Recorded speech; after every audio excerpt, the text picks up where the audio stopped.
ભાવનગર, જ્યાં ફોરેસ્ટ વિભાગનો અધિકારી જ બન્યો પરિવારનો હત્યારો।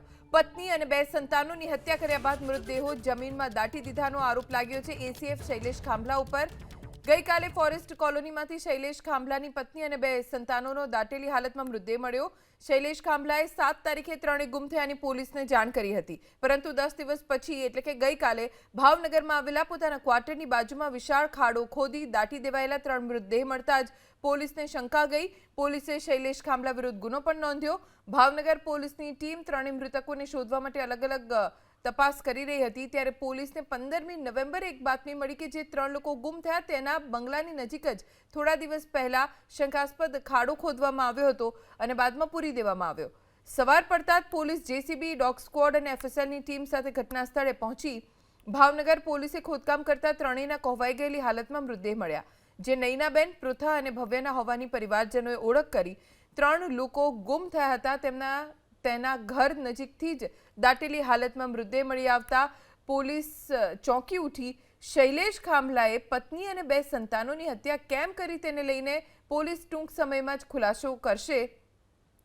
ફોરેસ્ટ વિભાગમાં એસીએફ તરીકે ફરજ બજાવતા શૈલેષ ખાંભલા તળાજા રોડ પર કાચના મંદિર પાસે આવેલી ફોરેસ્ટ કોલોનીમાં પોતાને ફાળવાયેલા ક્વાર્ટરમાં રહેતા।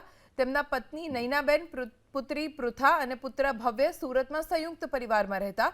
દિવાળી વેકેશનમાં નૈનાબેન બંને સંતાનોને લઈને આવ્યા હતા। 5મી નવેમ્બરે સુરત જવા નીકળ્યા, પણ સુરત ન પહોંચતા શૈલેષ ખાંભલા દ્વારા જ પોલીસને જાણ કરવામાં આવી।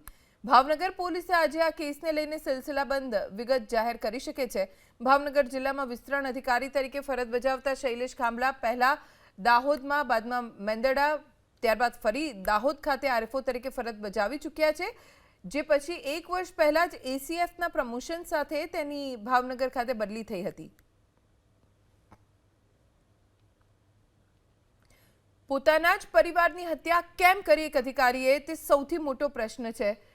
પત્ની, પુત્રી અને પુત્રની હત્યા કરી આખો પરિવાર રહેસી નાખ્યો। પત્ની અને સંતાનો ગુમ હોવાની પોતે ફરિયાદ પણ નોંધાવી અને ત્યારબાદ જ્યારે પોલીસને શંકા ગઈ, ઘર પાસેથી બાતમી મળી કે ખાડો ખોદ્યો, બાદમાં પૂરી દેવાયો। પોલીસે ત્યાં ડોગ સ્ક્વોડની ટીમ લઈને પહોંચી ત્યારે ખુલાસો થયો કે ત્રણેયના મૃતદેહ તેમના ક્વાર્ટરની બાજુમાં આવેલા એક ખાડામાં દાટી દેવાયા હતા અને આ કરતૂત અન્ય કોઈ નહીં પણ પતિએ જ કરી।